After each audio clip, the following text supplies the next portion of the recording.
En 1 Tesalonicenses capítulo 4, la gente de Tesalónica estaba confundida, porque Jesús había prometido que regresaría otra vez, y esperaban ese retorno en esa época, y decían, en cualquier momento el Señor vendrá. Pero en el intervalo, algunos de ellos murieron, y sus sobrevivientes, con dolor y pena, decían, qué lástima que no pudieron ver el regreso del Señor.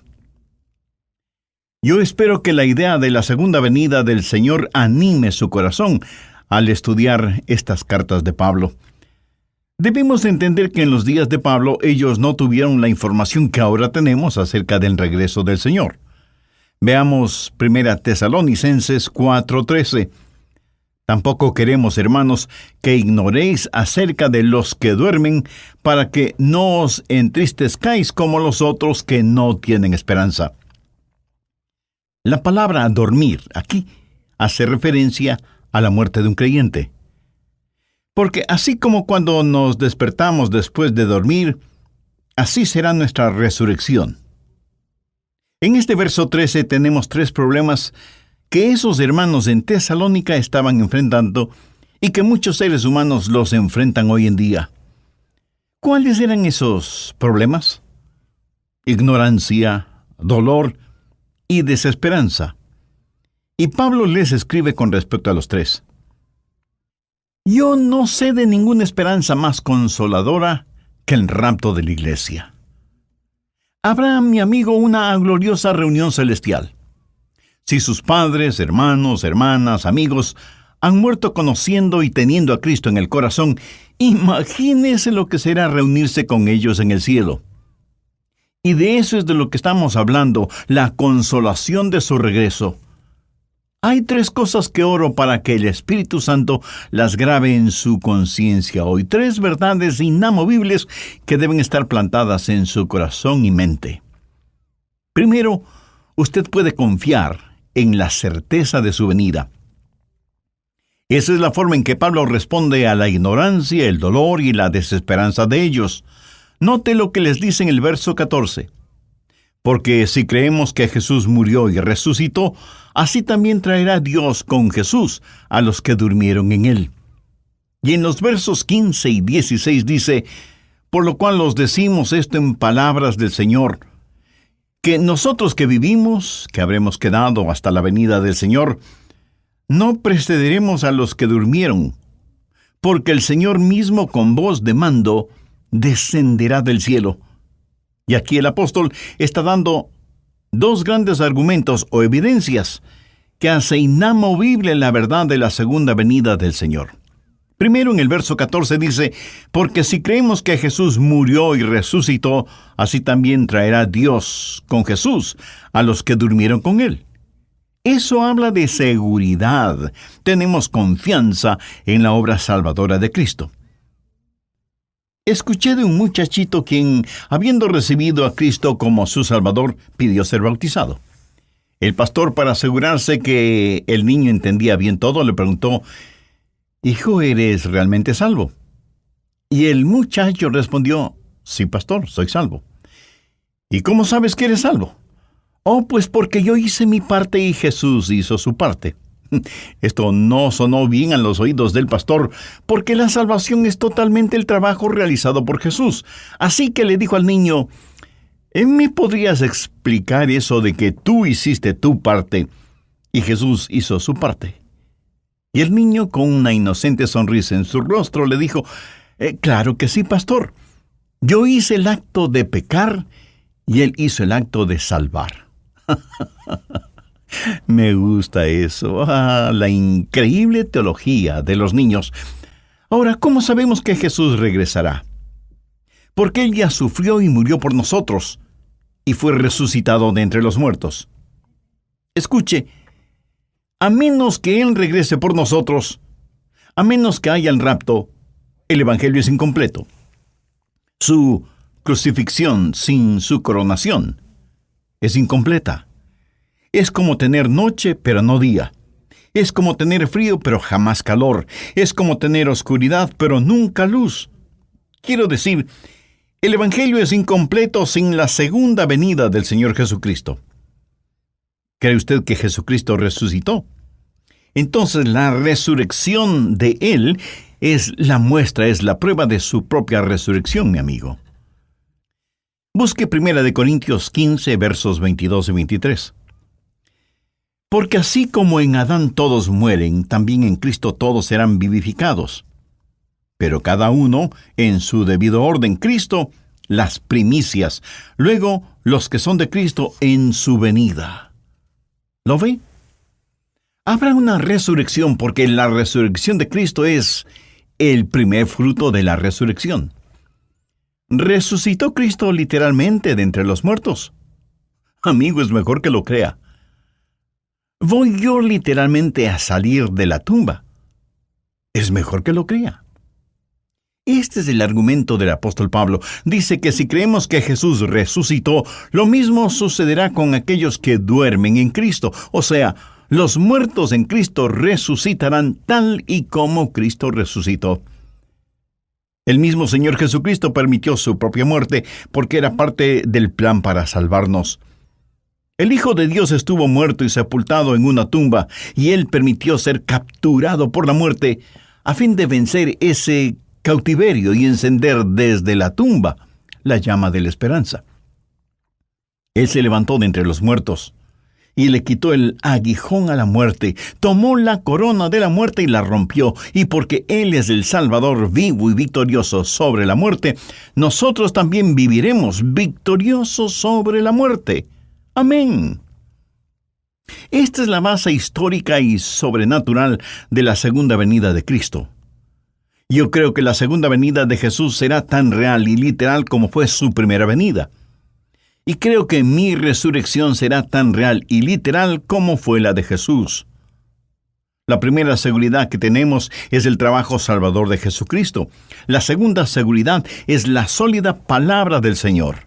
Mire 1 Tesalonicenses 4:15, por lo cual os decimos esto en palabra del Señor. ¿Sabía que 1/3 de toda la Biblia, bien entendido, habla de la segunda venida de Cristo? Tanto el Antiguo como el Nuevo Testamento terminan con la promesa del regreso de Cristo.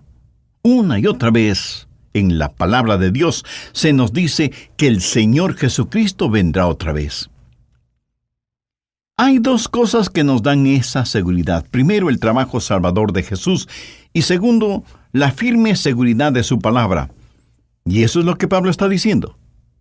Así que primero, podemos confiar en la certidumbre del regreso del Señor, y segundo, podemos descansar en el consuelo de su venida. Pablo dice en el verso 18, por tanto, alentaos los unos a los otros con estas palabras.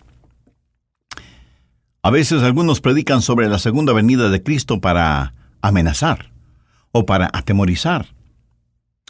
Y debemos sentirnos atemorizados si no estamos listos. Pero Pablo no escribió esto ni para amenazar, ni para atemorizar, sino para consolar. Y lo que el apóstol hace es bosquejar el escenario de lo que va a suceder durante el rapto cuando el Señor regrese, y hay 4 eventos básicos que son de gran consuelo. Primero, la majestad de su regreso. No tengo que hacer énfasis en que la figura central aquí es Jesús. Mire lo que dice el verso 16, porque el Señor mismo descenderá. Vamos rápidamente a Hechos 1:11. Dice, este mismo Jesús que ha sido tomado de vosotros. El mismo Jesús que alimentó a más de 5,000 personas, el mismo Jesús que caminó por las playas de Galilea, el mismo Jesús que caminó sobre las aguas y calmó la tempestad, porque el mismo Señor descenderá. Algunas personas dicen, bueno, la segunda venida de Jesús es cuando uno se muere y viene el Señor en espíritu para llevar nuestro espíritu al cielo. Eso suena maravilloso, pero no es la segunda venida del Señor. Otros dicen, cuando uno nace de nuevo, la segunda venida del Señor es cuando Él viene a vivir en usted. Eso también suena muy atractivo, pero no es la segunda venida del Señor. La Biblia dice, porque el Señor mismo descenderá del cielo. Hay la majestad de su regreso. Un día el Señor se levantará de su trono, dejará el sublime esplendor de su cielo y comenzará su descenso hacia esta tierra. El Señor descenderá y vendrá en la gloria de su Padre con los santos ángeles, porque el Señor mismo con voz de mando, con voz de arcángel y con trompeta de Dios descenderá del cielo. Segundo, el milagro de nuestra resurrección. Veamos nuevamente el verso 16. Porque el Señor mismo con voz de mando, con voz de arcángel y con trompeta de Dios. Habrá señales de su venida, pero también hay que escuchar los sonidos, y hay por lo menos 3. Voz de mando, voz de arcángel y trompeta de Dios. ¿Qué es lo que el Señor va a decir?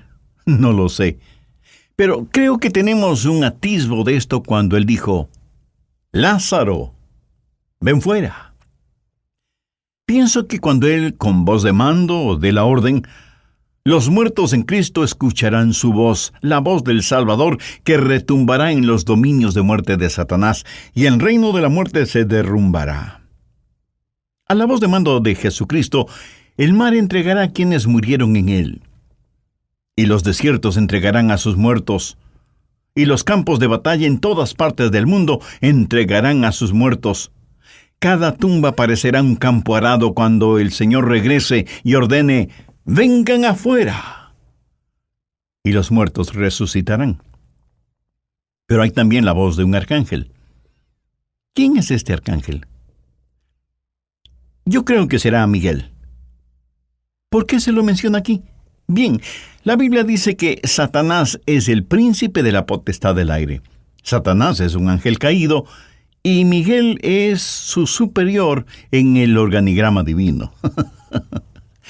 Y Miguel le ordenará a Satanás y sus demonios que dejen libre el camino para los hijos de Dios, los santos, cuando están ascendiendo para encontrarse con el Señor en el aire. Y luego la trompeta sonará. En tiempos antiguos, las trompetas eran muy importantes en Israel, y las hacían sonar primordialmente para 2 actividades: adoración y batalla. La gran tribulación con todos sus horrores comenzará en esta tierra. Nuestro Señor descenderá con voz de mando, con voz de arcángel y con trompeta de Dios, y se efectuará el milagro de la resurrección. Y si usted me pregunta, Pastor Rogers, ¿cree usted realmente en una resurrección milagrosa? Usted es un hombre educado. ¿Por qué cree en algo que está más allá de nuestro entendimiento? Muy buena pregunta. Ahora escúcheme. El hecho de que me esté escuchando ahora mismo está más allá de su entendimiento. Quiero decir, Dios lo hizo todo de la nada, ¿verdad? Usted en realidad no entiende el nacimiento humano. Si Dios le pudo formar a usted en el mismo vientre de su madre, no puede levantar de la tumba a alguien. Así que no se preocupe. Nuestro Dios, que es el Dios de los milagros, resucitará a los muertos, sea que usted lo crea o no. No debemos olvidar que la metamorfosis que sufre una oruga para volverse mariposa es un hermoso cuadro de la resurrección. Esa oruga, que para muchas personas es repugnante, se alimenta con hojas y vive en un mundo muy limitado, muy pequeño. Un día, algo así como la muerte llega a la vida de la oruga, y ella empieza a envolverse en una especie de mortaja, de ataúd diminuto, en donde se pasa encerrada por un tiempo. Para el mundo exterior, esa oruga está muerta. Pero la verdad es que solo está durmiendo, sin que importe nada de lo que suceda a su alrededor. Un día es el de la resurrección, y ella sale de su diminuto encierro, pero ya no es una oruga, ahora es una gloriosa, hermosa mariposa, brillante como el sol, diáfana como la mañana, y batiendo sus increíblemente decoradas alas, se eleva hacia el azul del cielo. ¿Es la misma criatura? Sí, pero ahora es diferente porque he experimentado una metamorfosis, o sea, un cambio de forma. La Biblia dice en 1 Corintios 15:51, No todos dormiremos, pero todos seremos transformados en un momento, en un abrir y cerrar de ojos. Hay 4 eventos básicos que son de gran consuelo. En el mensaje anterior vimos primero la majestad de su regreso, segundo, el milagro de nuestra resurrección. Hoy continuaremos con tercero, el misterio del rapto. Primera Tesalonicenses 4:17. Luego nosotros, los que vivimos, los que hayamos quedado, seremos arrebatados juntamente con ellos. El apóstol Pablo estaba esperando el regreso de Jesús mientras él vivía. Note la frase, nosotros los que vivimos, los que hayamos quedado. Cuarto, el desafío de su venida. Habrá millones de personas vivas en la tierra cuando Jesús regrese. Los santos serán transformados en un momento, en un abrir y cerrar de ojos, y cuando se oiga la voz de mando, todos los salvos serán cambiados instantáneamente y arrebatados en el aire para encontrarse con el Señor. Esto es lo que conocemos como el rapto. Ahora, la palabra rapto como tal, usted no la va a encontrar en la Biblia, pero no deje que eso le moleste. La palabra Trinidad tampoco está en la Biblia. Las palabras misiones o soberanía tampoco las encuentra en la Biblia, pero todas estas son doctrinas que se encuentran en la palabra de Dios. Se llama el rapto porque la palabra latina rapto significa agarrar, coger, asir algo con firmeza. Ahora, si a usted no le gusta la palabra rapto, use la palabra arrebato. Una de cuyas acepciones gramaticales es quitar súbitamente algo de alguna parte. En la Biblia se usa esta palabra de muchas formas. Por ejemplo, asir con fuerza. Ellos querían asir a Jesús para tratar de hacerle rey. Y la Biblia dice que lo agarraron con fuerza. Ahora piénselo. Cuando sucede el rapto, usted y yo seremos tomados, asidos, agarrados por una fuerza sobrenatural. Esa fuerza es nuestro Señor.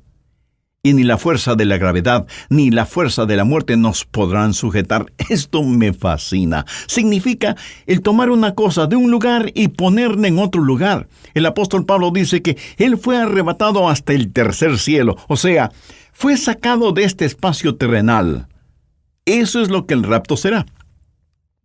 Por ejemplo, en el capítulo 17 de los Hechos, se dice que hubo una revuelta, un tumulto en contra de Pablo, y unos lo alaban para acá y otros lo empujaban para allá, hasta que vinieron algunos soldados romanos que rescataron a Pablo y lo llevaron a un lugar seguro. Ahora escúcheme. La iglesia del Señor será arrebatada de este mundo y puesta en la seguridad del cielo, mientras los horrores de la tribulación tendrán lugar en la tierra. Seremos arrebatados en un momento, en un parpadear de los ojos, y este evento, mi estimado amigo o amiga, puede suceder en cualquier momento. A esto la Biblia lo llama un misterio. Mire lo que Pablo dice en 1 Corintios 15:51. He aquí os digo un misterio. Y describe el rapto. Y es este misterio del rapto lo que va a suceder. Y alguien podrá decir, ¿eso suena a algo sobrenatural? Pues sí. Toda nuestra fe es una fe sobrenatural. Y es mejor que usted lo crea. Déjeme darle una ilustración. Digamos que usted toma algunos pedacitos de diferentes metales, cobre, plomo, zinc, cromo, hierro, platino, oro y plata. Luego va a un campo y esparce esos pedacitos de metal por todas partes, removiendo la tierra para cubrirlos. Luego viene con un detector de metales, electromagnético, y al pasarlo por sobre la tierra, algunos metales saltarán, adhiriéndose al electromagneto. Y notará que ni el cobre, ni el plomo, ni el oro, ni la plata, ni el platino serán atraídos por el imán del electromagneto, y solamente el hierro lo será. ¿Por qué? Porque el hierro tiene la misma naturaleza del imán. Por eso es atraído por el electromagneto. Cuando Jesucristo regrese, aquellos que compartimos su misma naturaleza, seremos atraídos hacia Él. La Biblia dice que somos participantes de la naturaleza divina. Si usted ha nacido de nuevo, está rumbo al cielo. Si el Señor Jesucristo vive en usted, experimentará la majestad de su regreso, el milagro de nuestra resurrección y el misterio del rapto. Seremos arrebatados, seremos cambiados, y juntamente con los que durmieron en Cristo, los vivos serán raptados para encontrarse con el Señor en el aire, y entonces experimentaremos la maravilla de nuestra reunión.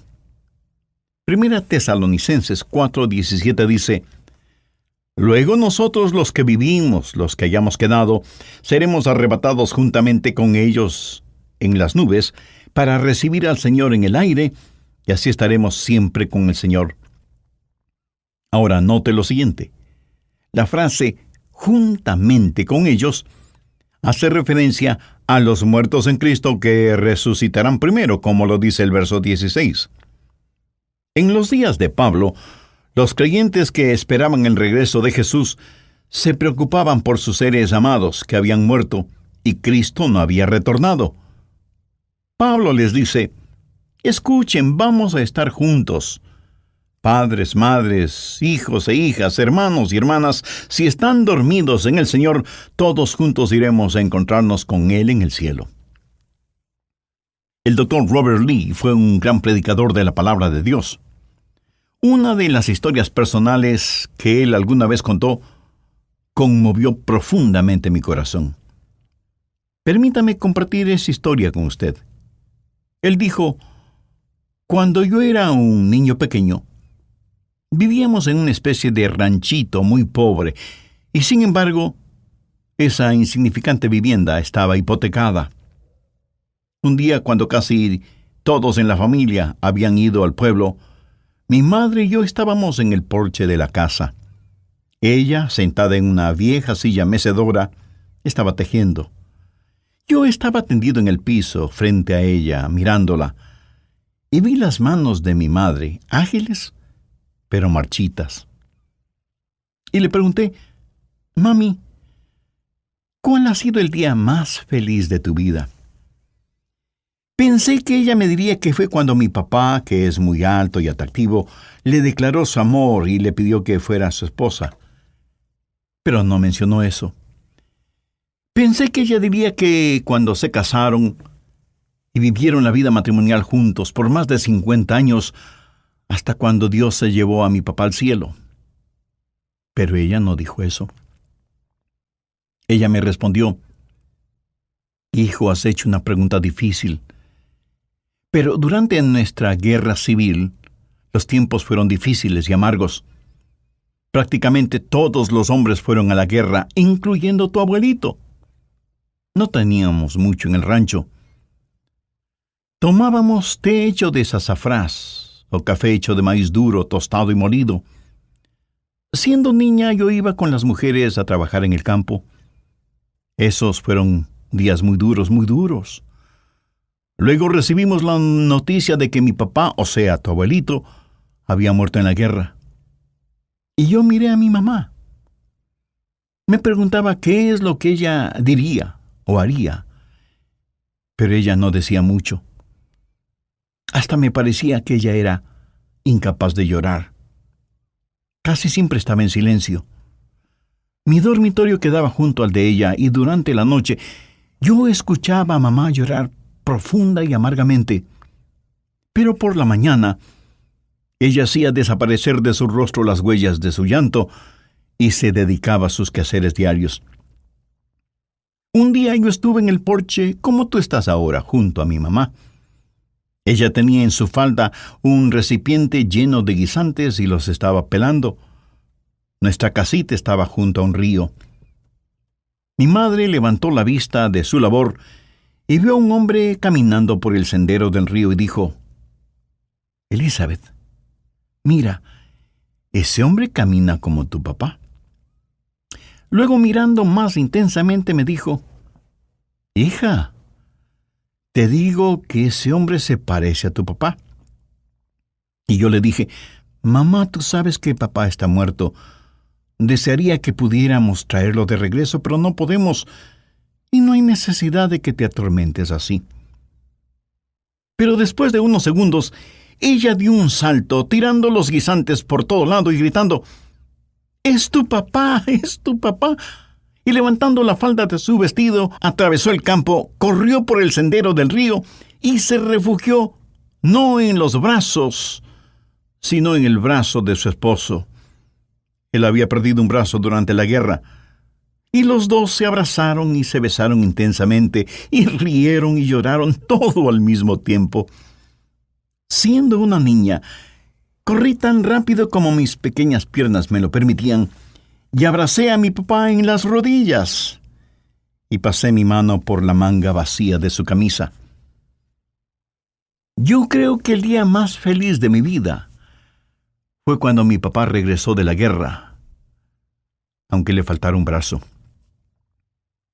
El doctor Lee terminó esta historia diciendo: «El momento más feliz de mi madre es nada comparado con el gozo de ver el rostro de Jesús y tocar sus manos perforadas, que abrieron las puertas de la gracia para que nosotros podamos llegar a las puertas de la gloria».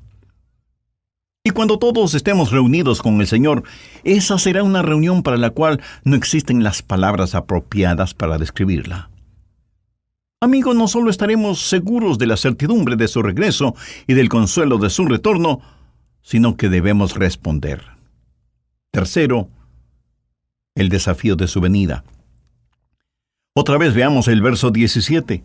«Luego nosotros, los que vivimos, los que hayamos quedado, seremos arrebatados juntamente con ellos en las nubes para recibir al Señor en el aire, y así estaremos siempre con el Señor».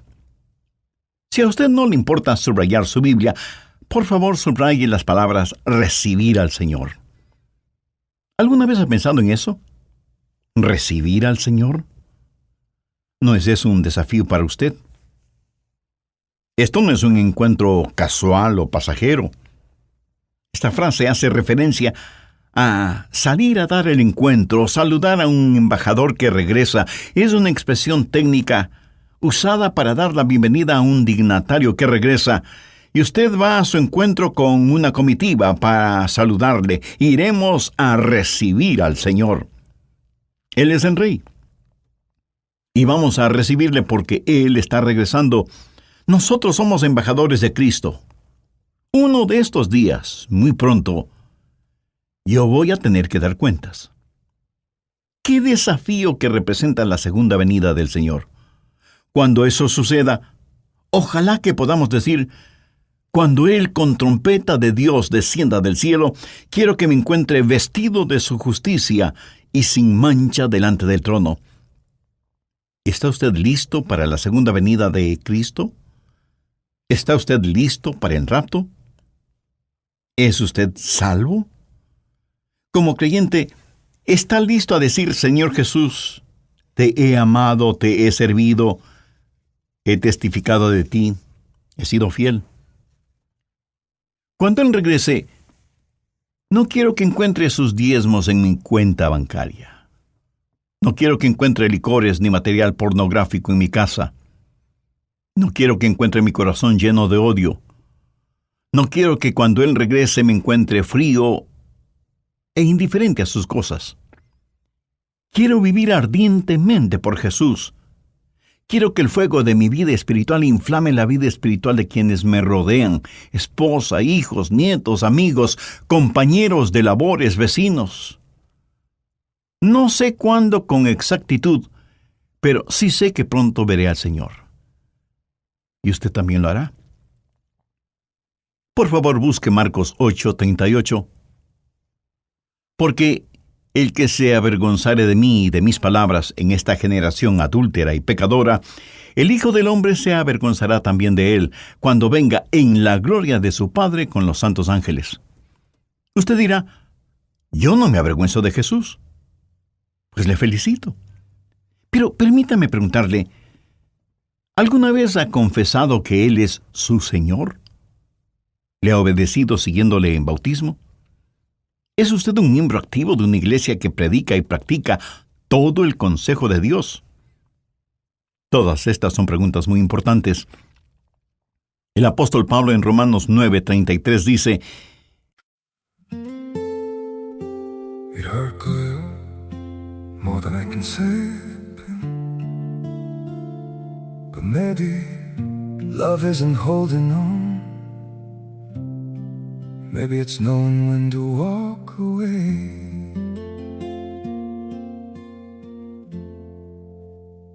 We try to hold what we're slipping through, like sand running from our hands. Every promise started losing shape. We couldn't be what we once planned. Your eyes would look right through mine, like you were already gone. We stayed too long in a fading light, trying to prove we still. It hurt clear, more than I can say. But maybe love isn't holding on. Maybe it's knowing when to walk away.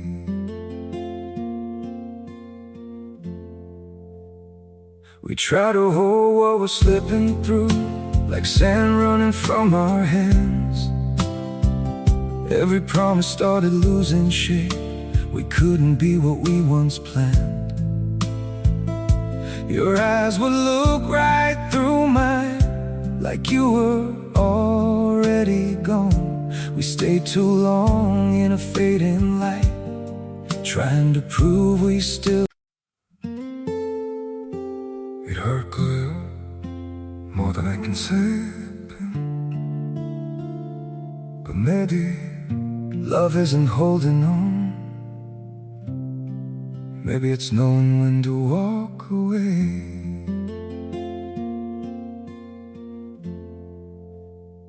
We try to hold what we're slipping through, like sand running from our hands. Every promise started losing shape. We couldn't be what we once planned. Your eyes would look right through mine, like you were already gone. We stayed too long in a fading light, trying to prove we still. It hurt clear, more than I can say. But maybe love isn't holding on. Maybe it's knowing when to walk away.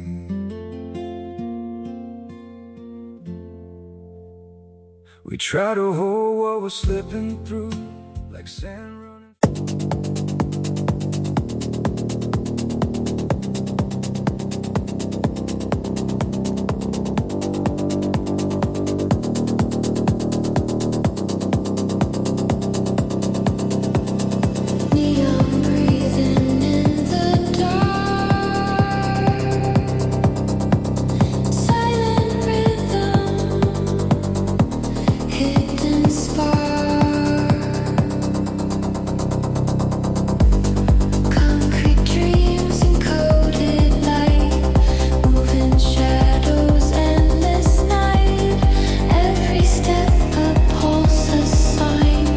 Time dissolves between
y el que creyere en él no será avergonzado.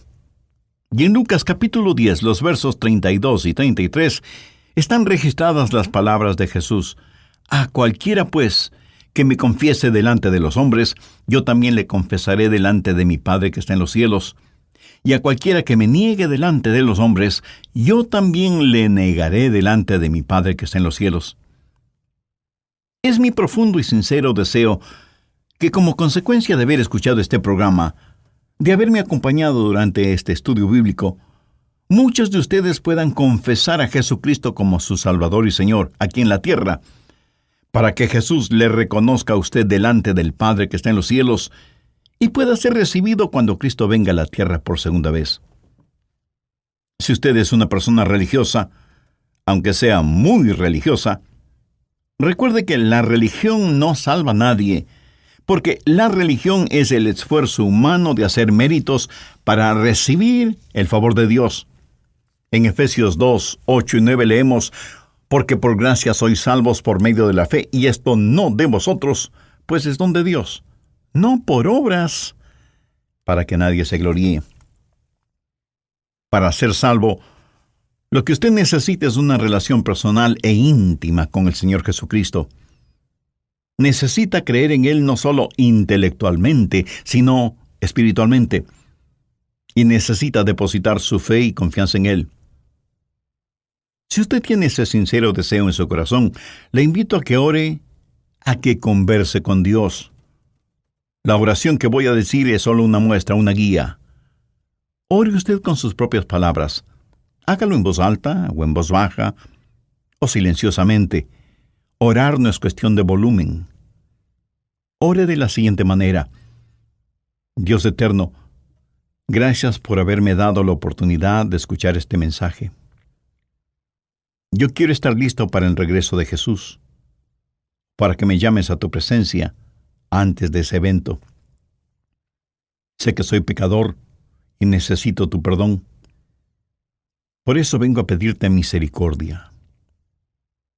Amado Señor Jesús, sé que por el amor con que me amas, derramaste tu sangre y diste tu propia vida en la cruz, para pagar la deuda de mis pecados, para perdonarme, para limpiarme, para sanarme y para salvarme.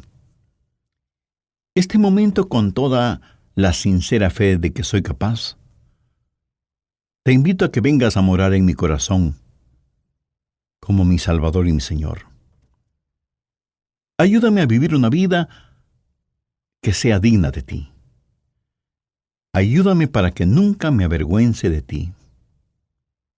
Hazme la clase de persona que tú quieres que sea. Y porque tú moriste por mí, yo quiero vivir para ti. Lo pido en tu santo nombre. Amén. Si usted oró esa oración y tomó la decisión de aceptar a Cristo en su vida, sus pecados le han sido perdonados y usted ya es parte de la familia de Dios. Nosotros queremos celebrar esa decisión espiritual suya y por eso le invito a que nos escriba y nos cuente al respecto. Su carta no solo nos animará en este nuestro ministerio radial, sino que también nos dará la oportunidad de orar por usted y su nueva vida como creyente en el Señor Jesucristo.